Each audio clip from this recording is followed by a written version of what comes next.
শিখা হাতে এসেছে ফিরে। I am on my way sir. বললাম ঠিক যেভাবে বলেছি ওভাবেই কিন্তু আজকে যেন কোনোভাবে কোনো উল্টোপাল্টা না হয়। জি জি ভাইয়া মুই ওই শেহজাদ চৌধুরী মানে আমি শেহজাদ চৌধুরীর মতো অভিনয় করবো, সমস্যা নেই। অভিনয় তোকে কে করতে বলছে? তুই অভিনয় করবি না, তুই জাস্ট ফিল কর তুই শেহজাদ চৌধুরী। ওকে আচ্ছা ভাইয়া ঠিক আছে, আমি শেহজাদ চৌধুরী, কোনো অভিনয় টভিনয় হবে না। আজকে যাদের আসার কথা তারা কখন আসবে? স্যার অন দ্য ওয়ে আসতে।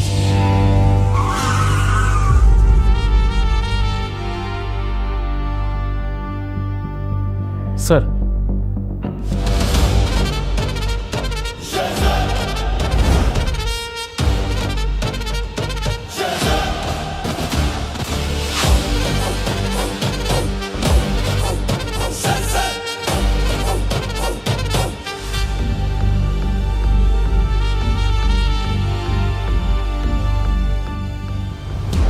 স্যার।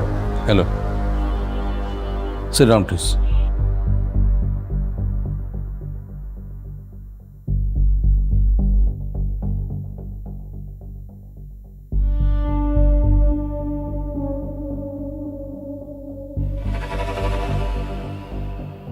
শেহজাদ, জি বস।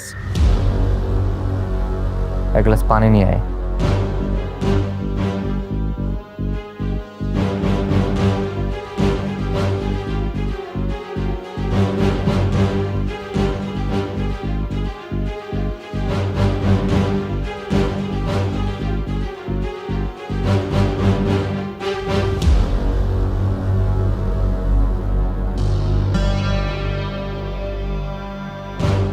ওখানে বস, সোফায় না,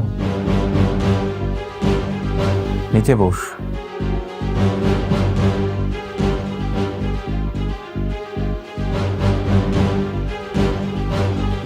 মাননীয় মিনিস্টার সাহেব, আপনার চোখ পাপালে কেন? এই আপনি কে বলুন তো? বাঘ কি করে বিড়াল হয়ে গেল? বাঘ যে শুধু জঙ্গলেই শের হয়ে থাকে এটা ভুল, কখনো কখনো বাঘ খাঁচাতেও নাচে। শেহজাদ। জি বস। ব্যাংক ডাকাতি কে করেছিল? আমি। তুই কি এটা পুলিশ সকলের সামনে বলতে পারবি? অবশ্যই।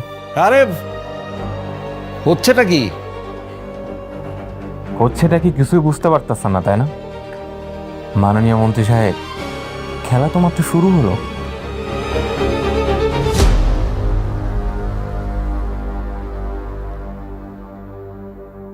স্যার আসসালামু আলাইকুম। আসসালাম ফারজানা, কেমন আছো? স্যার ভালো আছি। তোমাকে তো দেখতে আজকে বেশ সুন্দর লাগতেছে। Thank you sir. স্যার একটু মেকআপটা তাড়াতাড়ি করলে আমরা সেটে যেতাম, সময় সংকট আছে তো স্যার আমাদের। হাসান, জি স্যার। দেখো তো খাওয়া দাওয়ার কিছু আছে কিনা। জি ম্যাডাম। স্যারের জন্য কি খাবার আয়োজন করছেন? স্যার না খেয়ে কিন্তু সিনে যাবেন না। কোনো টেনশন নেই, স্যারের জন্য মুরগির রোস্ট আনা হয়েছে। হাসান, শরীরটা তো ভালো লাগতেছে না, আজকে প্রোগ্রামটা না করি। হ্যাঁ স্যার স্যার শান্ত হন, শুধু রোস্ট না স্যার, আপনার জন্য খাসির পায়া এনেছি, মানে পুরো আস্ত খাসি এনেছি এবং ওই খাসির পায়া দিয়ে আপনার জন্য নেহারি করা হয়েছে। স্যার পুরান ঢাকা থেকে কাবাব, কালো ভুনা আর পরোটা এনেছি স্যার। স্যার কোনো টেনশন করবেন না, আপনি সুন্দর মতো খাবেন তারপরেই সিনে যাবেন। ও আচ্ছা, জি স্যার। হ্যাঁ তাড়াতাড়ি করো। আসসালামু আলাইকুম, আমি ফারজানা আপনাদের সবাইকে স্বাগতম জানাচ্ছি আমাদের নিয়মিত প্রোগ্রাম স্বাস্থ্য কথা অনুষ্ঠানে। আজ আমাদের অনুষ্ঠানে উপস্থিত আছেন আমাদের মাননীয়। তোমার কফি হবে?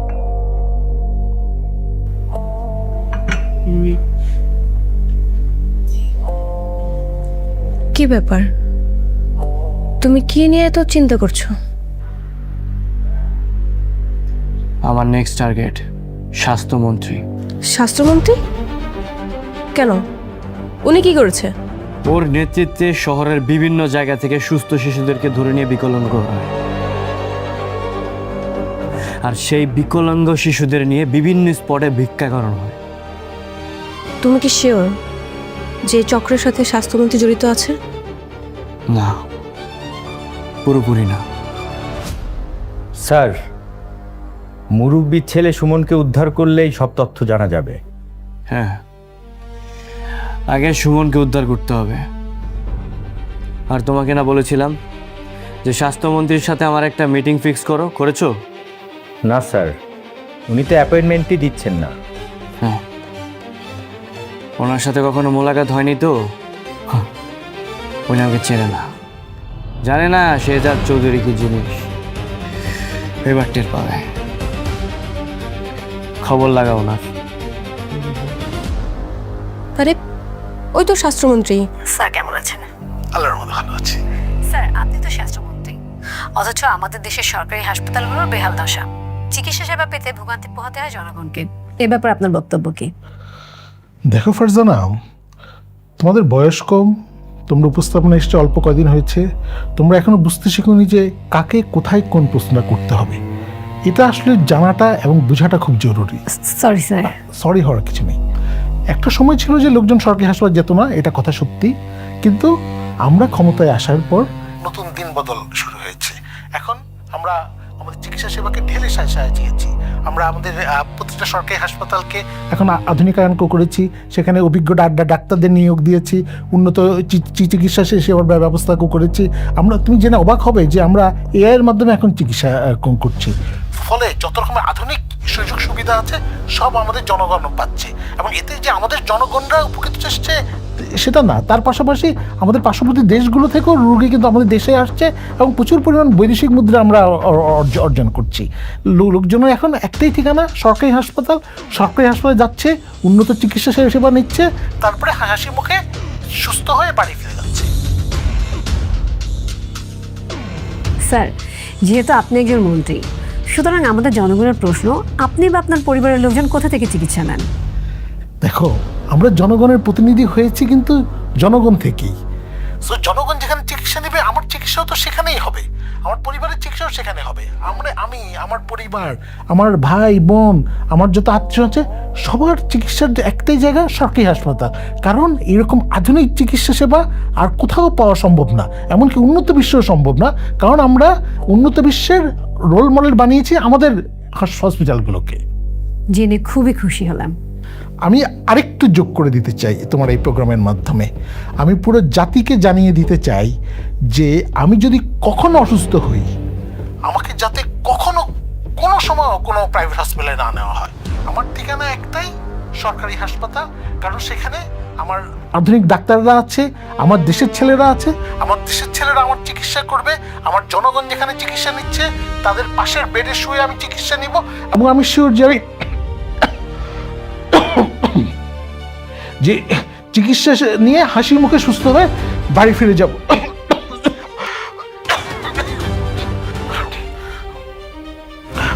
মানে কারণ আমরা যে চিকিৎসা উন্নত চিকিৎসা সেবা গড়ে তুলেছি সেটা নেওয়ার দায়িত্ব তো। স্যার আপনি ঠিক আছেন তো? হাসান, হাসান পানি দাও তো। তাড়াতাড়ি স্যারের জন্য পানি নিয়ে আসুন। পানি স্যার। স্যার আপনি ঠিক আছেন? মানে আমাদের যে আজকে অনুষ্ঠান থাকুক, আমি যাই, গাড়ি বের করে দাও।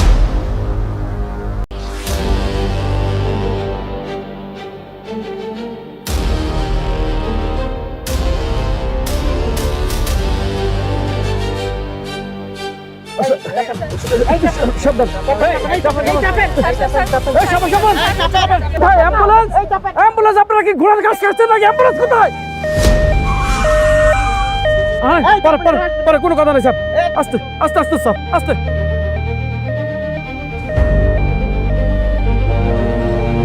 জি sir, G sir, G sir.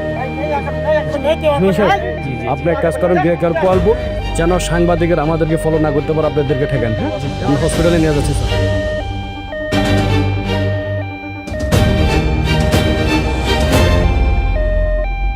Sir don't worry sir, আপনার কিছু হবে না স্যার, ঘাবড়াবেন না স্যার, ঘাবড়াবেন না স্যার, কিছু হবে না, কিছু হবে না।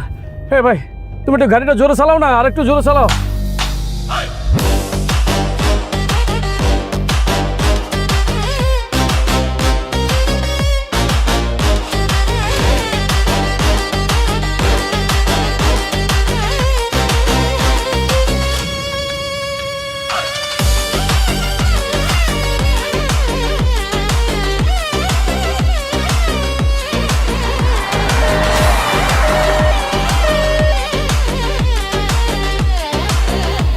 এই এই তুমি কই যাচ্ছ?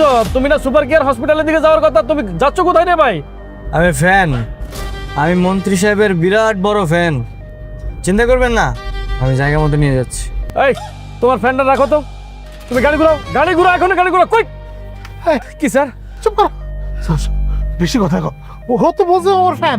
হ্যাঁ, ও আমার হাসপাতাল নিয়ে যেতেছে আর তুমি কও গাড়ি গাড়ি ঘুরাও। বাবা তুমি তাড়াতাড়ি যাও তো, তোমার ধন্যবাদ, তুমি তাড়াতাড়ি যাও। চুপ কর।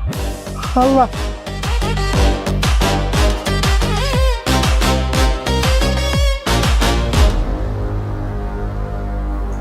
বোমা, শেজাদ কোথায় গেল? ও তো আবার স্বাস্থ্যমন্ত্রীর পেছনে লেগেছে মা। এই ছেলেটা আমাকে শান্তিতে থাকতে দিল না বৌমা। ভয় পাবেন না মা, সিংহ যেমন শিকার না করে ঘরে বসে থাকতে পারে না, তেমনি আমাদের শেহজাদও অন্যায় দেখে চুপচাপ ঘরে বসে থাকতে পারে না। ও আমাদের সবার সুপার হিরো।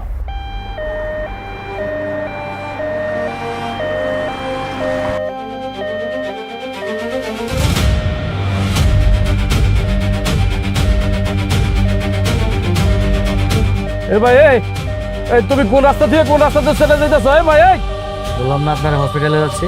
আরে ভাই, তুমি তো শহর থেকে গ্রামের ভিতরে ঢুকছো, তোমার মতলবটা কি? আরে আমি মন্ত্রী সাহেবের ফ্যান। আপনি দেখছি মন্ত্রী সাহেবের মুখের উপরে কথা বলছেন। এই তুমি এত এত বেশি বকবক করতেছো কেন? ও তো বলছে ওর ফ্যান, ওর হসপিটাল নিয়ে যেতেছে।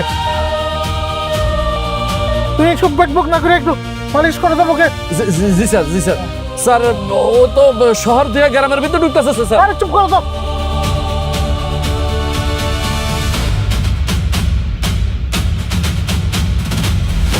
একটু ধৈর্য ধরে স্যার, একটু ধৈর্য ধরে স্যার।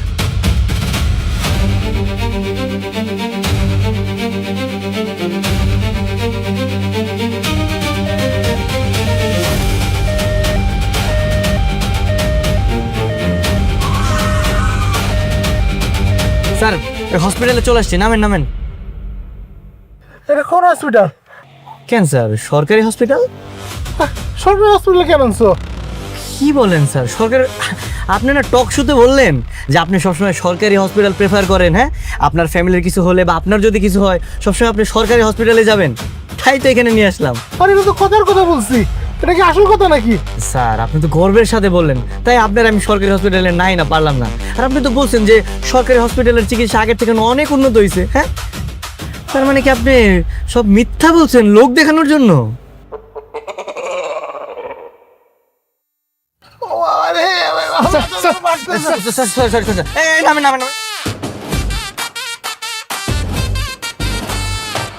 ডাক্তার, ইমার্জেন্সি, আইসিইউ, কে কোথায় আছেন? আর তাড়াতাড়ি আসেন, আমাদের ইমার্জেন্সি পেশেন্ট আছে। কাকা কাকা, আইসিইউটা কোন পাশে? আপনি আইসিইউ খুঁজতেছেন? হ্যাঁ, আরে এই হইছে সরকারি হাসপাতাল, ডাক্তাররা সব চেম্বারে চলে গেছে। আপনি কাজ করেন, ওই যে ওইখানে গিয়ে বসেন, একটা টিকিট কাটেন, যখন ডাক্তার আসবো আপনি ডাইকে দিবেন। এই পিয়নের বাচ্চা, পিয়ন, এই তোর কত বড় সাহস, তুই কারে কইতাছস যে টিকিট কেটে সিরিয়াল ধরতে? হ্যাঁ, তুই এটা ছিল সেই কে? এ হলো আমাদের মন্ত্রী মহোদয়, আমাদের স্বাস্থ্যমন্ত্রী। আপনি কইতাছস টিকিট কেটে সিরিয়াল থাকতে? আপনি এটা কি কইতাছেন? হ্যাঁ, স্বাস্থ্যমন্ত্রী এইখানে আইব? হ্যাঁ, সে যাইব বিদেশে, বিদেশে গিয়ে চিকিৎসা নিব। আপনি আবার পাগল পাইছেন? আর বাবা, পুরান পাগলে বাদ পায় না, আবার নতুন পাগলের আমদানি। হ্যাঁ, সরেন। আমার তো মাথা বাড়তেছে। তাড়াতাড়ি চলো চলো চলো চলো চলো। ডাক্তার, নার্স কে কোথায়? দেখছেন দেখছেন স্যার, দেখছেন রুগী আইসা ডাক্তারের সামনে বসে আছে, আর ডাক্তারে বসে বসে নাক ডাকে ঘুমাইতেছে। অবস্থা দেখছে তাদের? ওই ডাক্তার, এই কি হয়েছে? আরে মন্ত্রী সাহেব যে, হ্যাঁ আসসালামু আলাইকুম। আপনি এখানে? জি, আমাদের মন্ত্রী মহোদয়ের বুকে ব্যথা উঠছে, তাড়াতাড়ি চিকিৎসা দেন। ও, বেটিং নেন, বেটিং নেন। চলো চলো।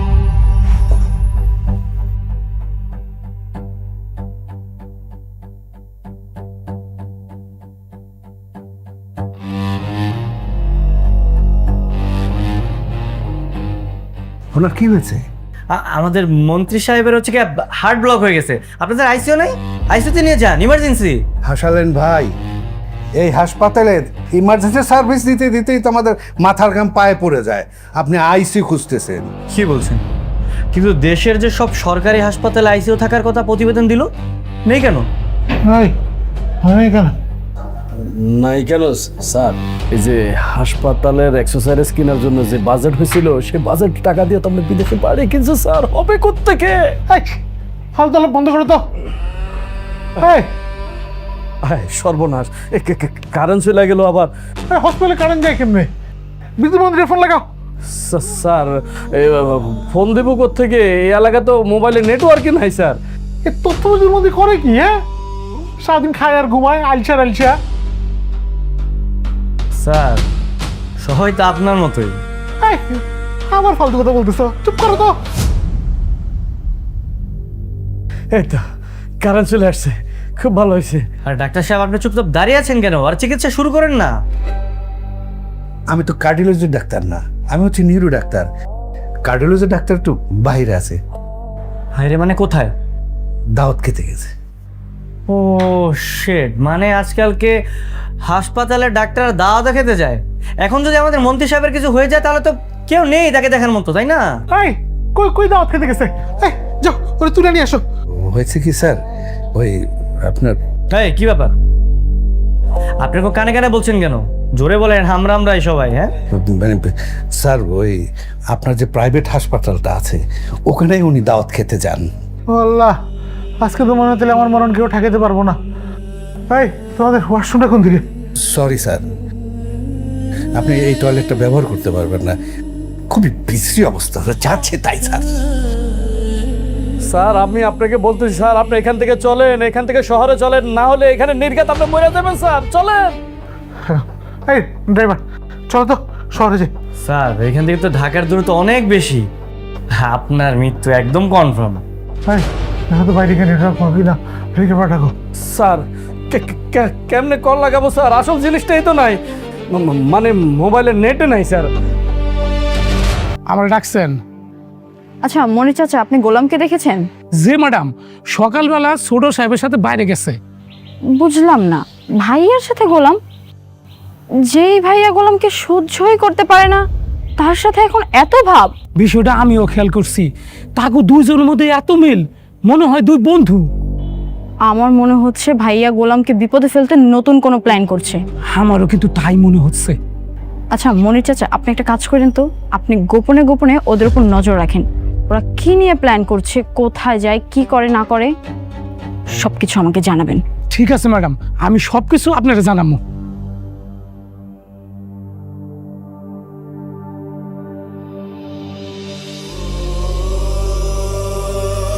আমি শেজাদ চৌধুরী। আপনারা সবাই জানেন আমি গরিবের বন্ধু, দেশের বন্ধু, দশের বন্ধু। কিন্তু আপনারা জানেন না আমি কত বড় ভিলেন। মন্ত্রীর ব্যাংকের টাকা আমি লুট করেছি, আর সেই টাকার কিছু অংশ গরিবদের দিয়েছি, বাদ বাকি টাকা আমি মেরে দিছি। আমি আরো টাকা মারবো। Next target Bangladesh bank. আমাকে কেউ থামাইতে পারবে না।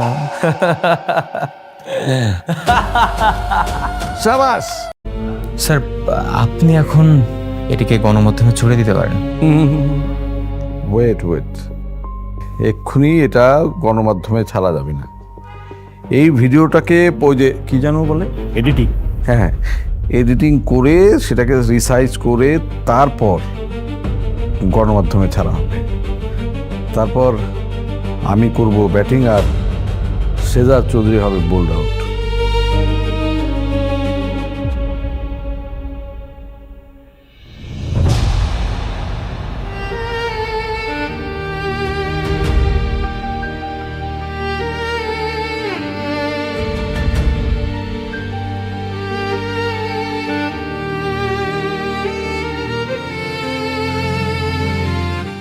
আব্বা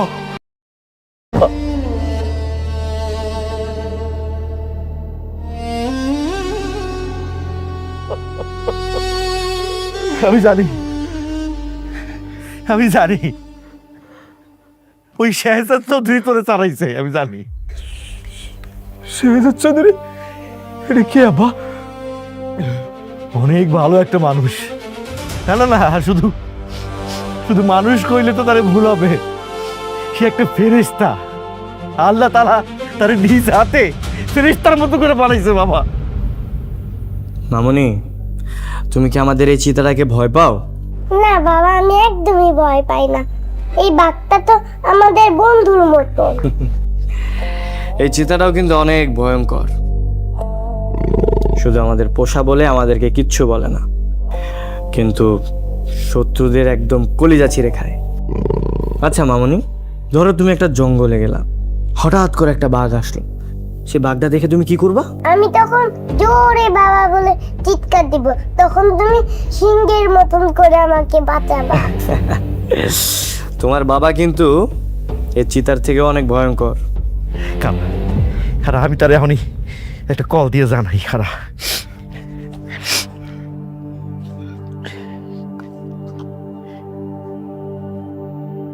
হ্যালো।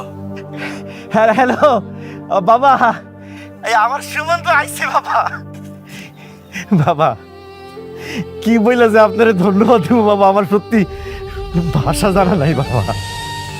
চাচা, আমাকে ধন্যবাদ দিতে হবে না, আপনি শুধু আমার জন্য একটু দোয়া করবেন। আর হ্যাঁ, সুমনকে একটু আমার কাছে পাঠিয়ে দিন, ওর সাথে আমার একটু কথা আছে। হ্যাঁ হ্যাঁ, অবশ্যই অবশ্যই পাঠাই দিব বাবা, আমি সুমনকে অবশ্যই পাঠাই দিব তোমার কাছে। তুমি ভালো থাকো বাবা। বাবা মুড়ি খা, আর পানি খাবি তুই?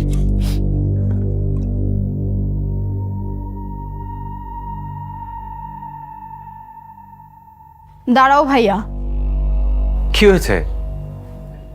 কোথায় গিয়েছিলে তোমরা দুজন? কোথায় আর যাবো? কোথাও না। সকাল থেকে তোমরা দুইজন বাসায় নেই।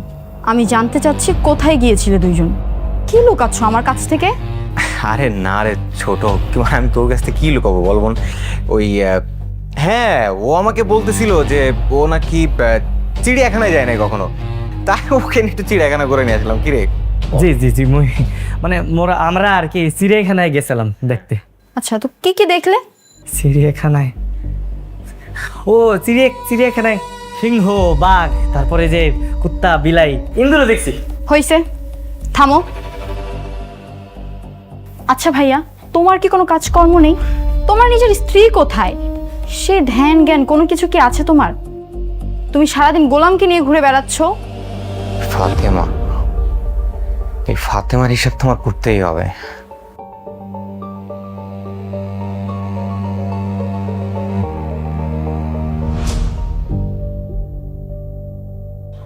ছি ছি ছি ছি, বৌমা তুমি মদ খাও? না না মা, আমি কেন মদ খেতে যাব? মদের বোতল তোমার কাছে কেন?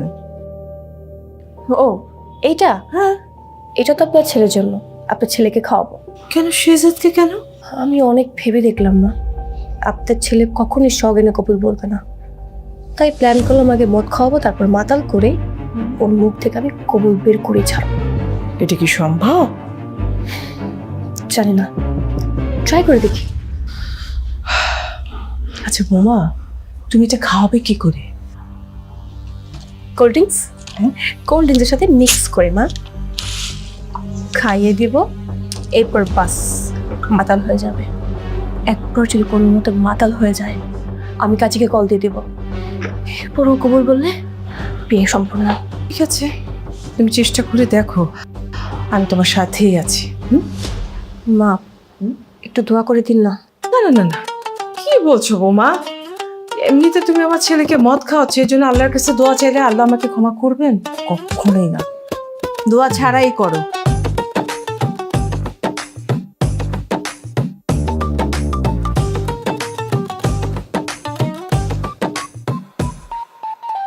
দাদি আমাকে এক গ্লাস দাও তো।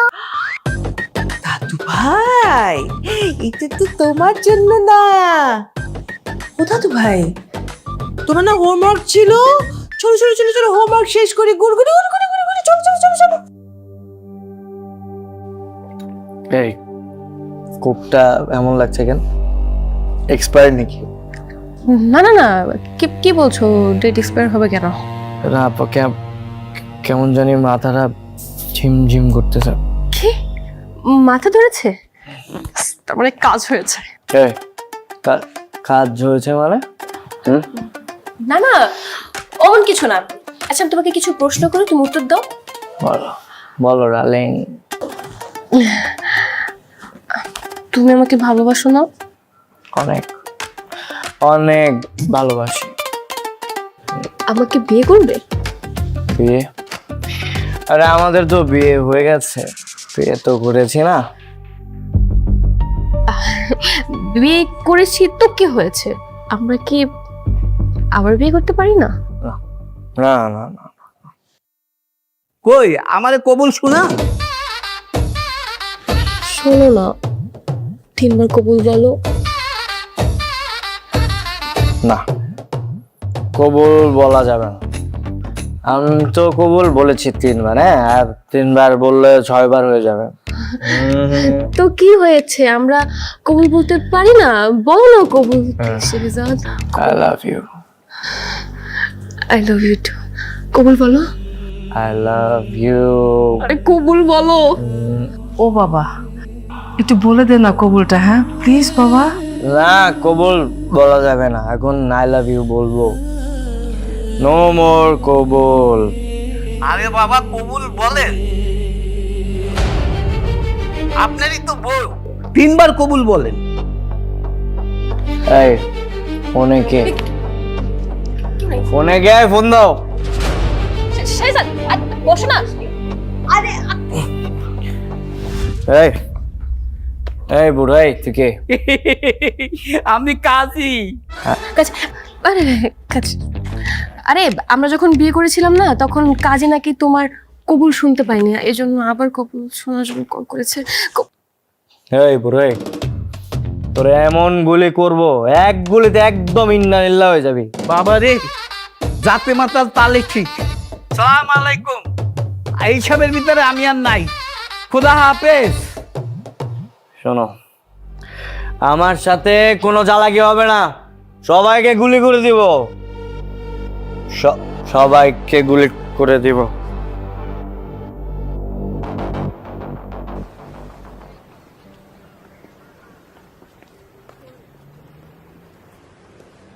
বসো এখানে।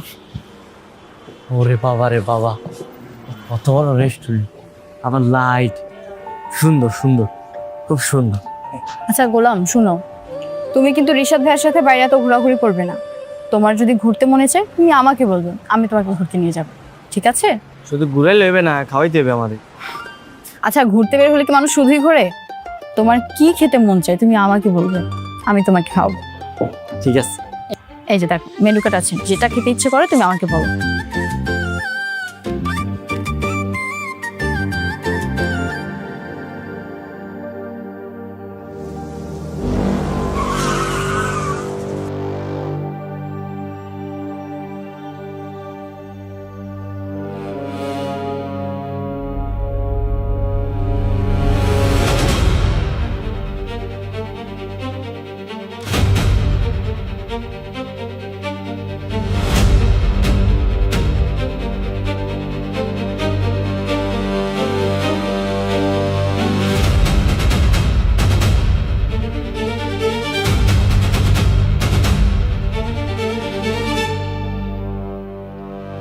শেহজাদ,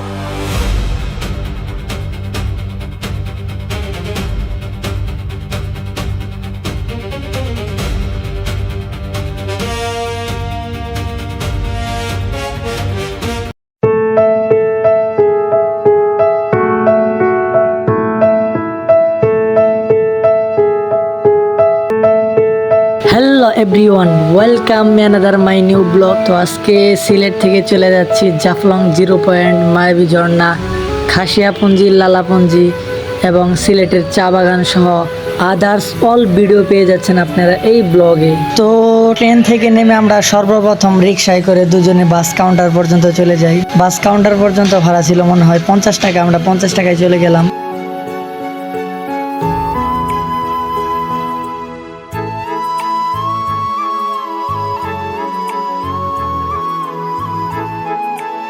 তারপর আর কি আমরা রিক্সা থেকে নেমে বাসে উঠে আস্তে আস্তে জাফলং এর দিকে রওনা হলাম। একটা বিষয় সব সময় মাথায় খেয়াল রাখবেন, সিলেটে যাওয়ার সময় সব সময় গেট লক বাসে যাওয়ার চেষ্টা করবেন। জনপ্রতি ভাড়া 150 টাকা নিবে। তো যাওয়ার সময় রাস্তার আশেপাশে পাহাড়ি পরিবেশ আমাদের মন মুগ্ধ করে নিল।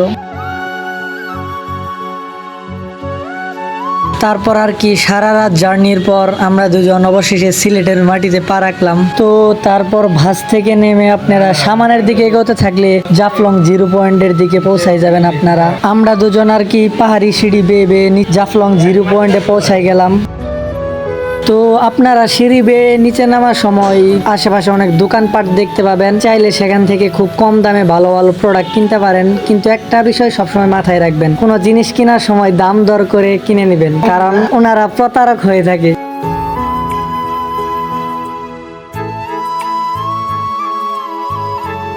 তারপর আর কি আমরা সিঁড়ি বেয়ে নেমে আস্তে আস্তে জাফলং 0 পয়েন্টে পৌঁছাই গেলাম। এখানে এসে পাথরের কি ভিউ, পুরাই মনোমুগ্ধকর অবস্থা। কিন্তু দুঃখজনক হলো যে এখানে কোনো পানি নেই, শুধু পাথর আর পাথর।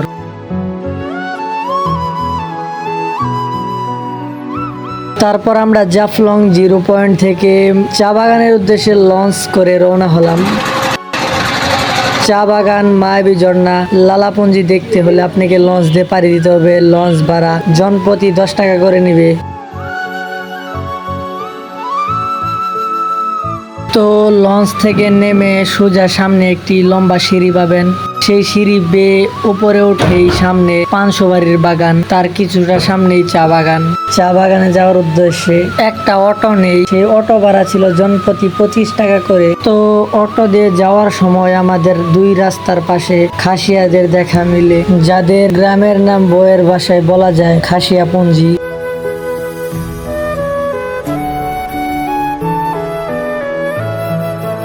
তারপর সবকিছু পেরিয়ে আমরা আস্তে আস্তে চা বাগানের ভিতরে প্রবেশ করলাম। খুবই মনোমুগ্ধকর পরিবেশ।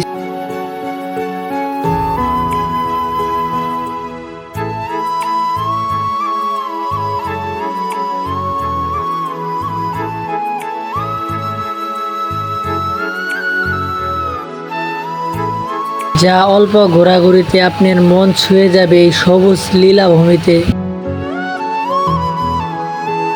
তারপর চা বাগান ঘোরা শেষ করে মায়াবী ঝর্ণার উদ্দেশ্যে 25 টাকা ভাড়ায় আবার সেই অটোতে উঠে পড়লাম। তো আপনারা চেষ্টা করবেন সারাদিন ঘোরাঘুরি করে ক্লান্ত শেষে ঝর্ণায় গোসল করার জন্য।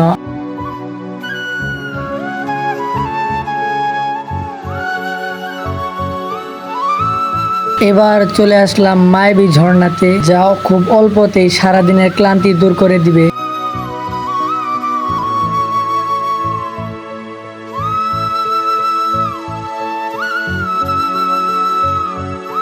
আমরা দুজন প্রায় 2 ঘন্টা গোসল করার পরও আমাদের মন ভরছিল না, কারণ এর তৃপ্তিটাই ছিল আলাদা। তো এই ছিল আজকে আমাদের সিলেট ভ্রমণের ছোট্ট ব্লগ। ভালো লাগলে অবশ্যই লাইক, কমেন্ট করে ফলো দিয়ে সবসময় পাশেই থাকবেন।